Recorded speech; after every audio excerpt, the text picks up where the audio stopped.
Hello everyone, welcome to our channel वेक्ट्रेंस academy Kangra. और आज हम अपने वर्ब के नेक्स्ट पार्ट को कंटिन्यू करेंगे with forms of verb. Verb का फर्स्ट पार्ट अगर आपने नहीं देखा है तो उसका लिंक डिस्क्रिप्शन बॉक्स में डाल दिया गया है, आप वहाँ से चेक कर सकते हैं। So will continue with the forms of verb.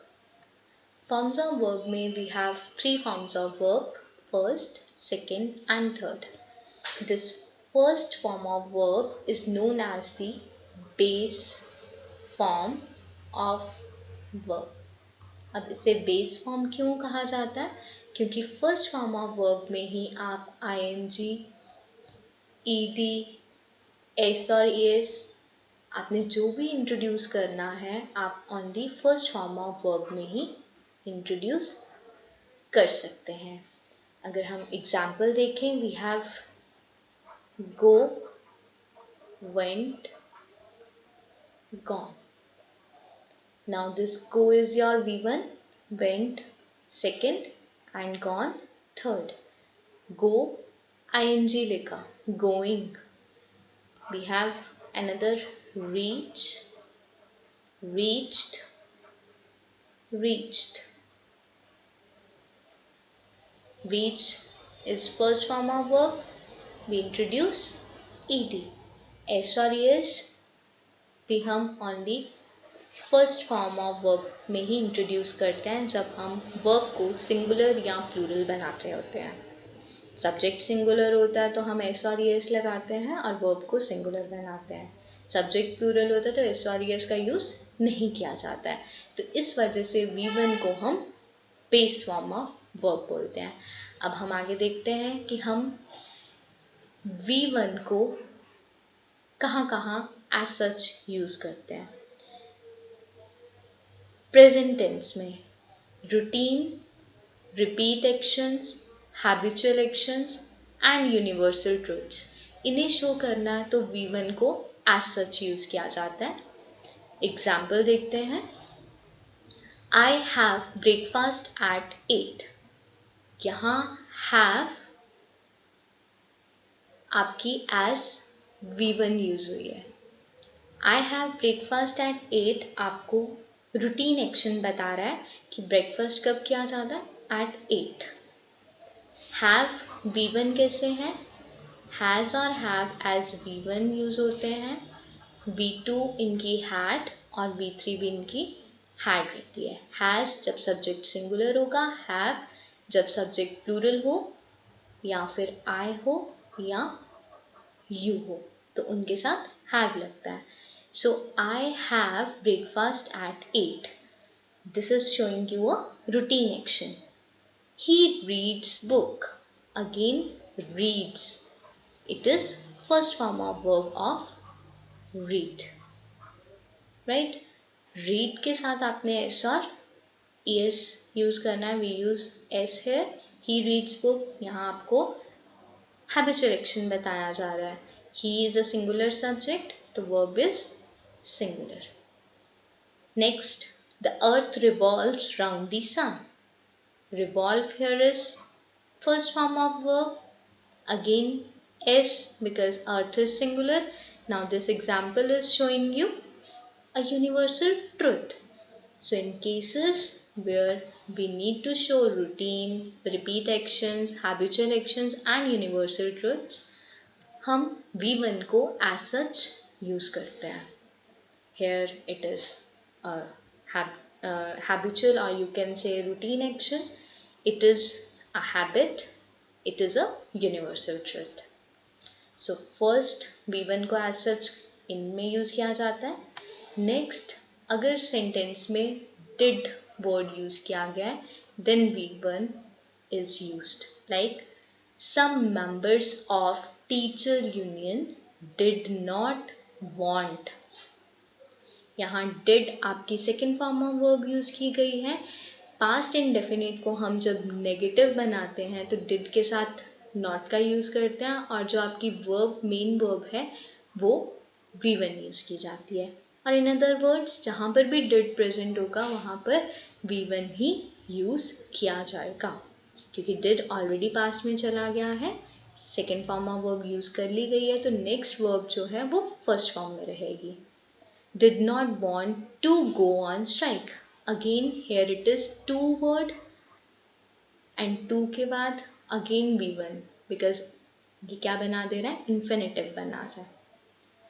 Next example, Mary did not join the meeting. Again we have did, so we use V1 here. Mary did not join the meeting. Number 3, 2 plus V1. 2 plus V1 infinitives बनाते हैं, ये हम last video में check कर चुके हैं.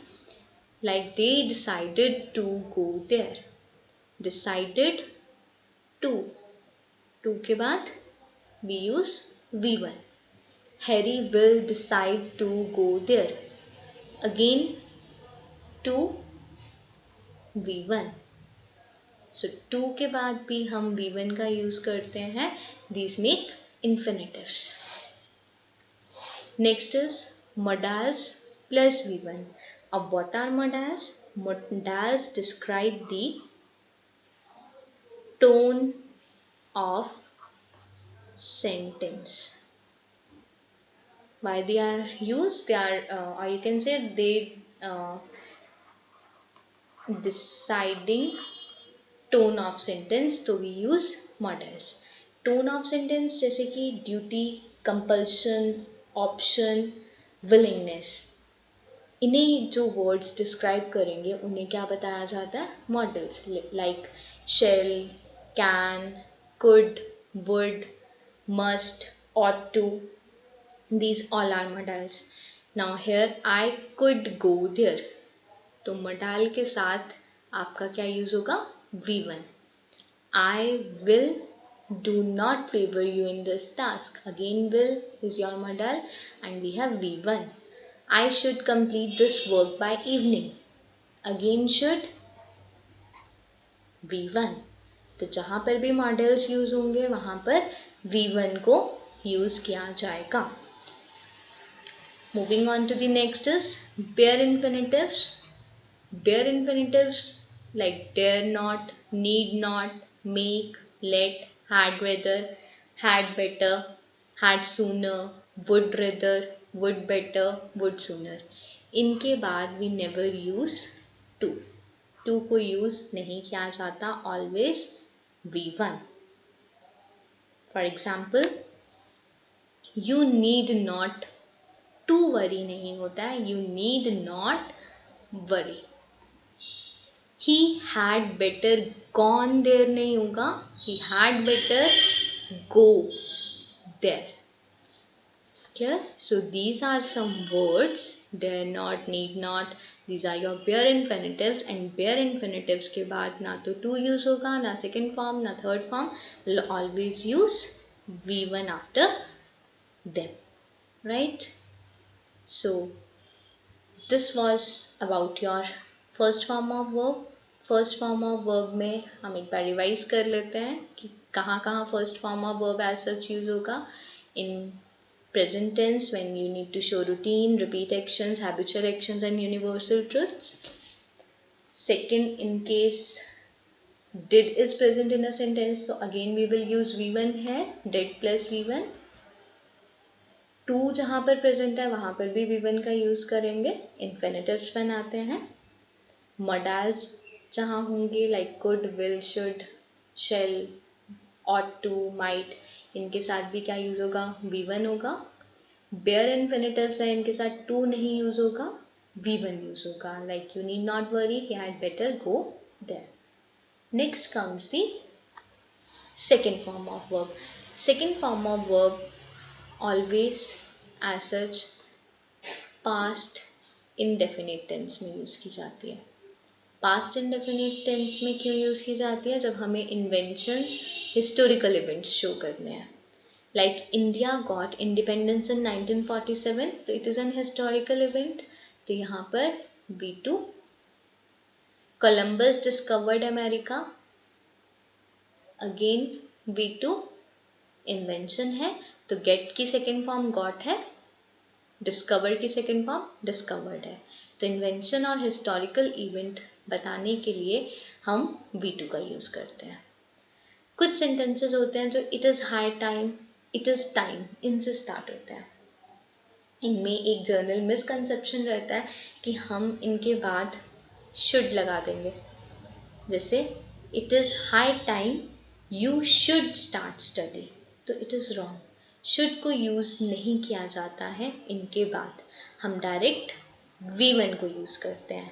अब यहाँ इसलिए आपको इन V2 बताया जा रहा है ताकि आप जो ये मिसकंसेप्शन है वो क्लियर हो पाए कि शुड, जनरली शेल की सेकेंड फॉर्म है शुड, तो हम शुड को यूज़ नहीं करते हैं, हम डायरेक्टली इनके बाद क्या लगाते हैं V1। It is high time you start study, it is time to ask for raise. Again यहाँ पर टू है तो टू के बाद तो V1 ही रहेगा, but starting it is time से है तो V1। It is high time you start study, so V2 in most of the cases invention और हिस्टोरिकल इवेंट्स को ही शो करने के लिए यूज़ किया जाता है, या फिर अगर कोई पास्ट इवेंट है तो उसके लिए। नेक्स्ट कम्स योर वर्ब की थर्ड फॉर्म। वर्ब की थर्ड फॉर्म में अगर हम देखें तो कुछ आपकी फॉर्म्स ऑफ वर्ब रहती हैं वो सेकेंड और थर्ड फॉर्म में सेम रहती हैं। लाइक अभी हमने पीछे एक एग्जाम्पल किया, reach, reached, reached. Clear? Discover, discovered, discovered. Clear? So इनमें आपका सेकेंड फॉर्म और थर्ड फॉर्म सेम है, V2, V3, discovered, discovered, reach, reach. अब एक सेंटेंस में अगर आपके पास रीच लिखा है तो आपको पता कैसे चलेगा कि वो सेकेंड फॉर्म है या थर्ड फॉर्म है? देखिए, आपने हमेशा याद रखना है जो आपका वर्ब का थर्ड फॉर्म है, it is always used with the helping verb. Remember, helping verb के बिना वर्ब की थर्ड फॉर्म को यूज नहीं किया जाता है। तो अगर सेकेंड फॉर्म और थर्ड फॉर्म में से पता करना है तो जो फॉर्म बिना हेल्पिंग वर्ब के होगी that will be V2, and अगर वर्ब विद हेल्पिंग वर्ब है तो that will be in V3। Like I had gone there. Now go की third form is gone. Go went gone. This had is being used as a helping verb. I had gone there. They have been to Jaipur. Now this been is not your helping verb. This is V3. Now be, is, am, are. These are used in as first form of verb. इनकी जो second form है that is was and were, and third form is been. तो third form been और been के लिए helping verb have is being used, so they have been to Jaipur, right? Next is painting was hung on the wall.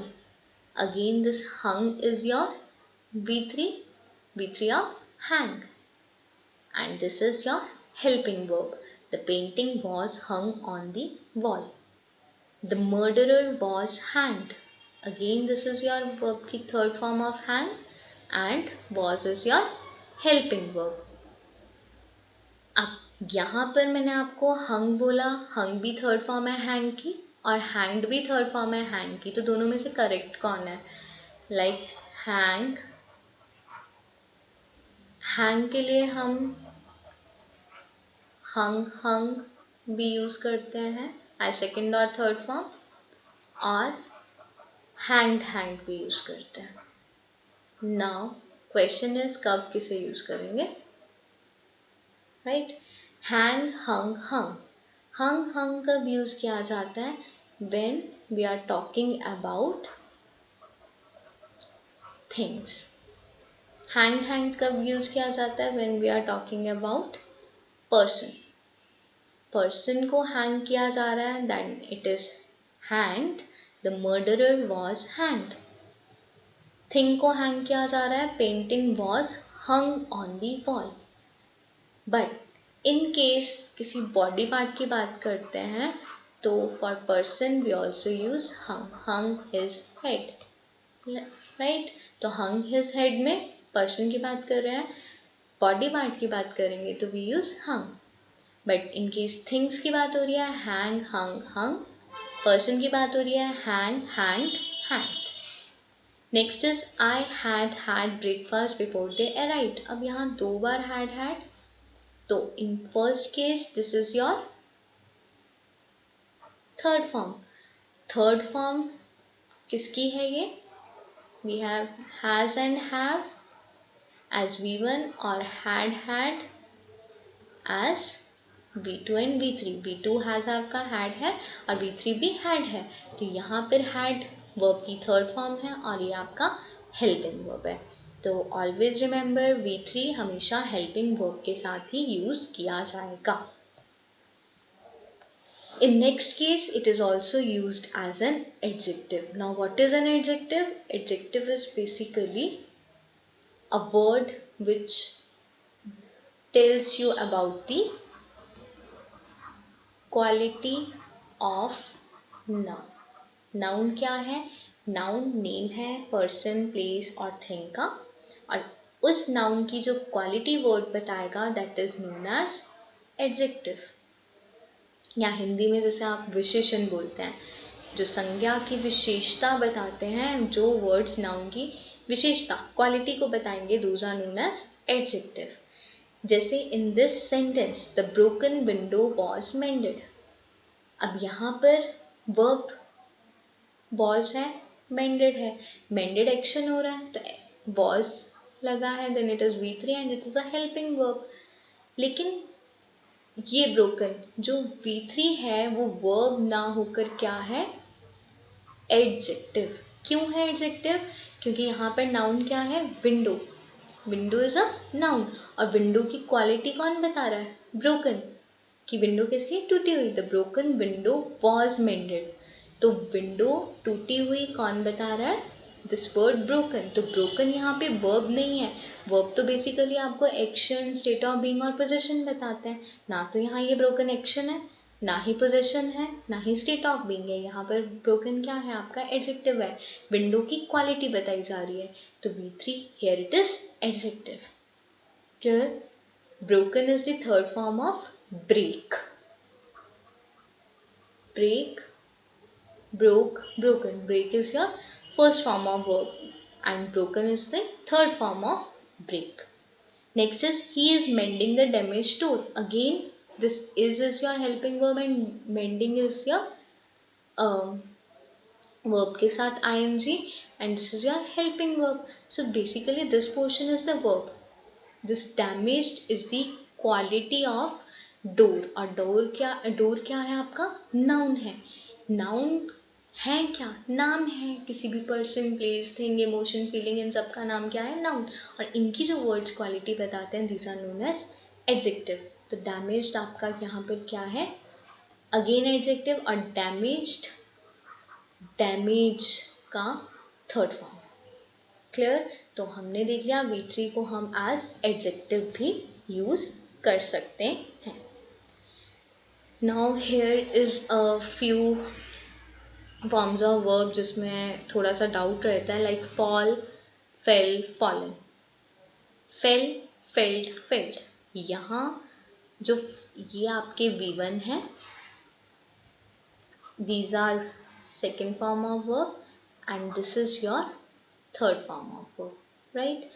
यहाँ fail second form है और यहाँ fail first form है, तो difference क्या है? Fall, fell, fallen. फॉल की second form fell and fallen. अगर fell as first form of verb है तो उसका मतलब is different, fell, felled, felled. And last is befall, befell, befallen. अब फॉल का मतलब होता है गिरना, राइट? बी फॉल का मतलब भी होता है गिरना, बट गिरना कैसा? यहाँ ये फिजिकली गिरना है फॉल। बी फॉल मीन्स कोई आपके कोई ट्रबल, कोई कैलेमिटी आने से जो लॉस होता है that is known as befall. And ये फेल एज फर्स्ट फॉर्म क्या है? गिराना।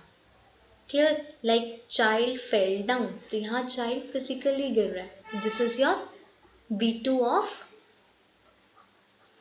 fall. Okay, V2 है fall का. The child fell down.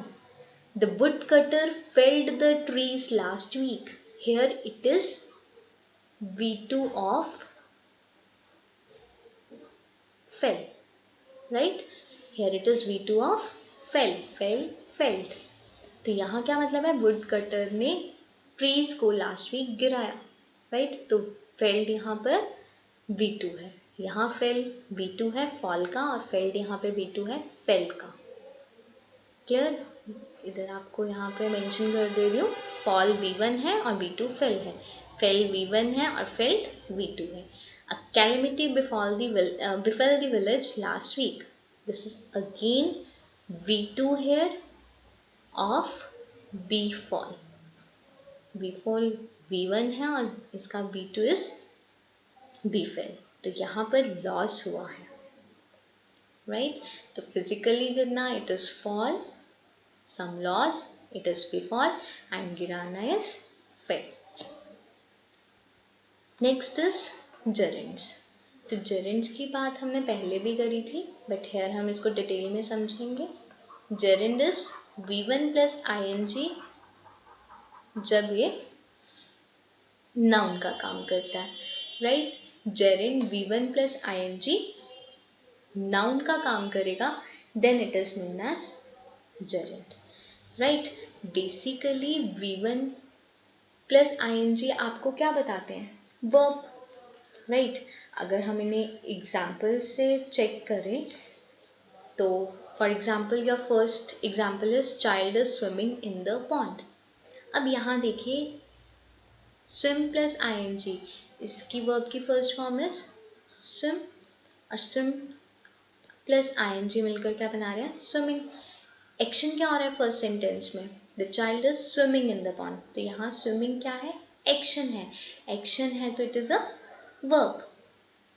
Next से क्लियर करते हैं. Swimming is a good exercise. यहाँ क्या स्विमिंग एक्शन है? No. Answer is no. Swimming action की तरह काम नहीं कर रहा है. Swimming is a good exercise. क्या है गुड एक्सरसाइज? स्विमिंग. तो स्विमिंग यहाँ पर नाउन का काम कर रहा है. राइट? नाउन का काम कर रहा है. Here swimming is a gerund. Right? जब V1 ing नाउन का काम करेगा then it is known as gerund. V1 ing verb का काम करे then it is verb. Like action हो रहा है ना यहाँ पे, child is swimming in the pond. यहाँ पर एक्शन नहीं हो रहा है, यहाँ पर नाम बताया जा रहा है. इज आपकी यहाँ पे वर्ब है. Swimming is a good exercise. Next, his hobby is dancing. Again this is your verb and it is noun. यहाँ पे एक्शन नहीं है, यहाँ पे स्टेट ऑफ बीइंग बताई जा रही है कि उसकी हॉबी क्या है? डांसिंग. डांसिंग नाउन है कि क्या हॉबी है? नाम है. नाम डांसिंग है. बट अगर ऐसा होता he is dancing then here dancing is a action और ये क्या होता? Verb. Right? So his hobby is dancing में डांसिंग नाउन है, ही इज डांसिंग में डांसिंग एक्शन है, तो it is a verb. Again this dancing will be gerund है.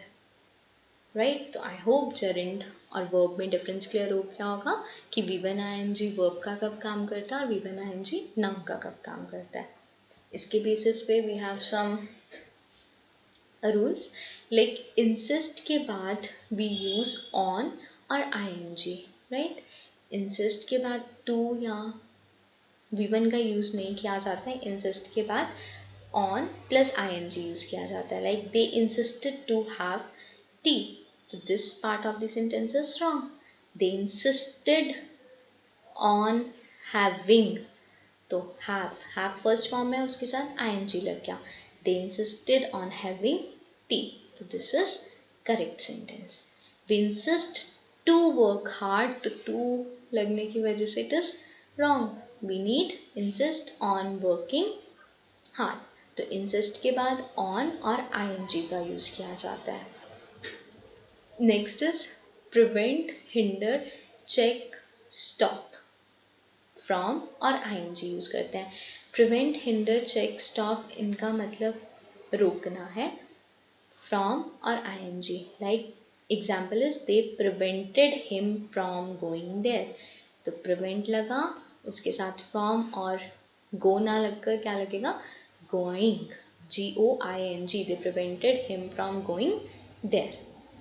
He checked them from staying there. He checked. Again, checked. So we'll use from and V1 ing. He checked them from staying there.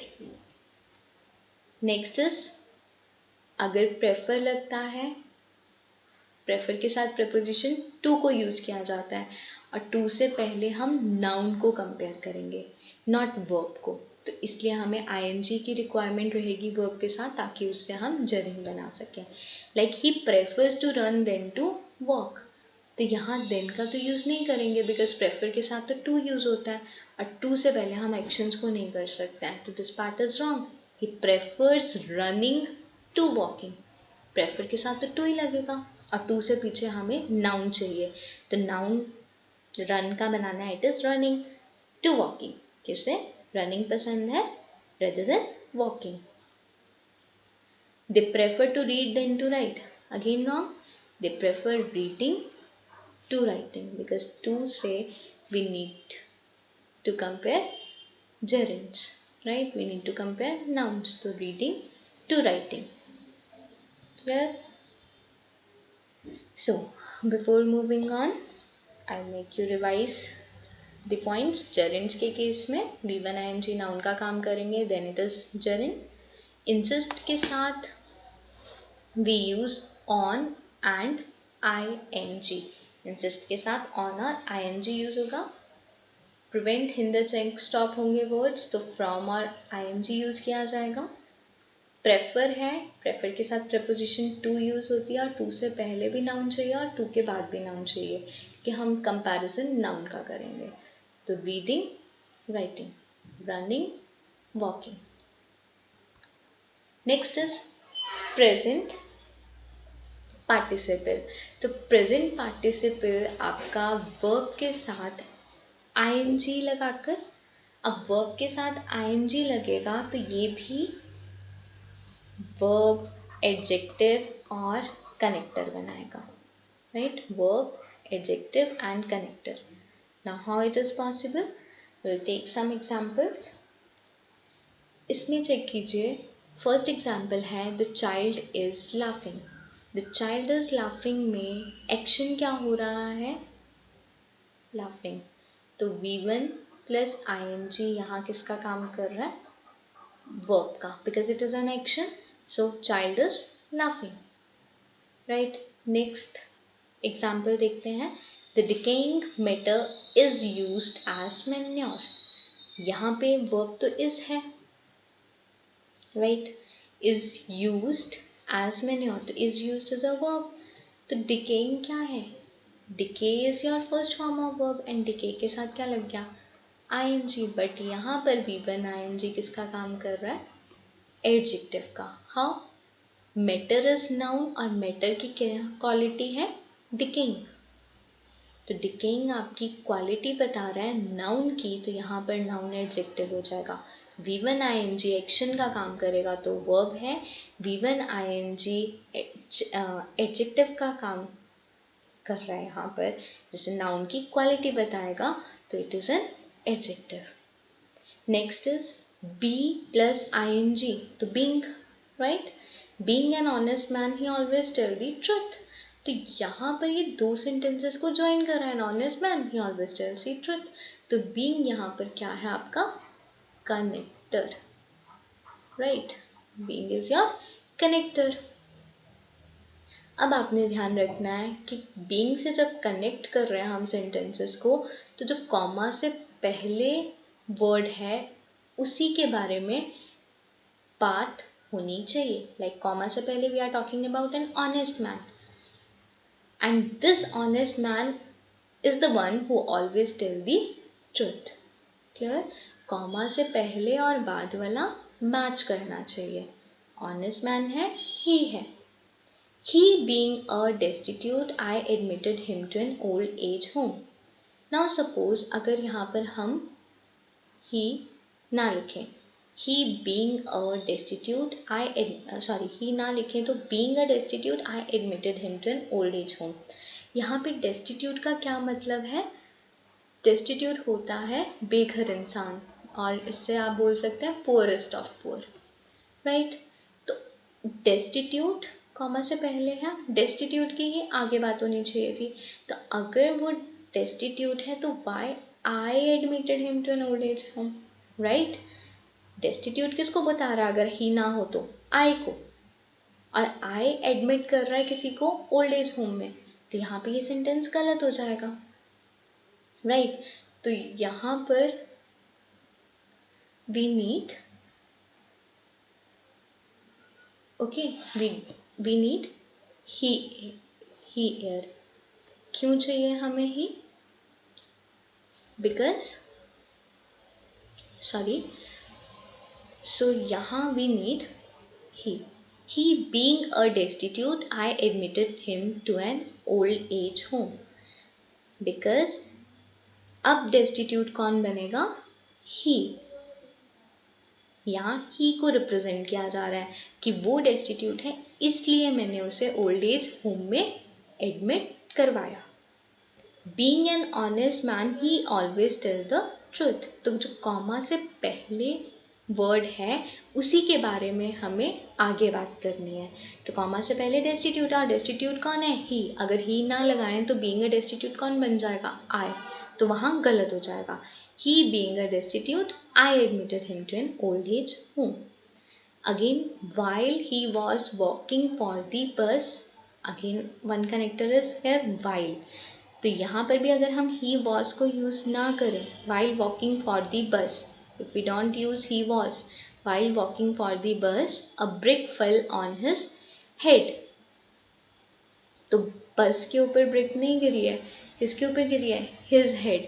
तो he was is right. तो हमारे पास यहाँ क्या बनेगा? while he was walking for the bus a brick fell on his head. तो connectors में आपने ये ध्यान रखना है कि कॉमा से पहले और बाद में सेम पर्सन की बात होनी चाहिए और सेम थिंग की बात होनी चाहिए. तो जनरली जो हमारा प्रेजेंट पार्टिसिपल V1 ING है वो वर्ब, एडजेक्टिव और कनेक्टर की तरह काम करता है. तो आपने एग्जाम्पल्स से देखा कि यहाँ पर एक्शन हो रहा था जब V1 ING यूज किया, चाइल्ड इज लाफिंग, तो ये वर्ब हो गया. Decaying matter is used as manure, यहाँ decaying is not an action, matter की क्वालिटी है, राइट? तो V1 ING एडजेक्टिव है. Being an honest man, again it is not an action, but this is connecting the two sentences. An honest man, he always tell the truth. तो यहाँ पर ये connector है. So this V1 ING behaves as verb, adjective, connector. Clear? So this is all about your verbs. I hope it would be clear to you now. So for more updates, do subscribe and like our channel. Thank you.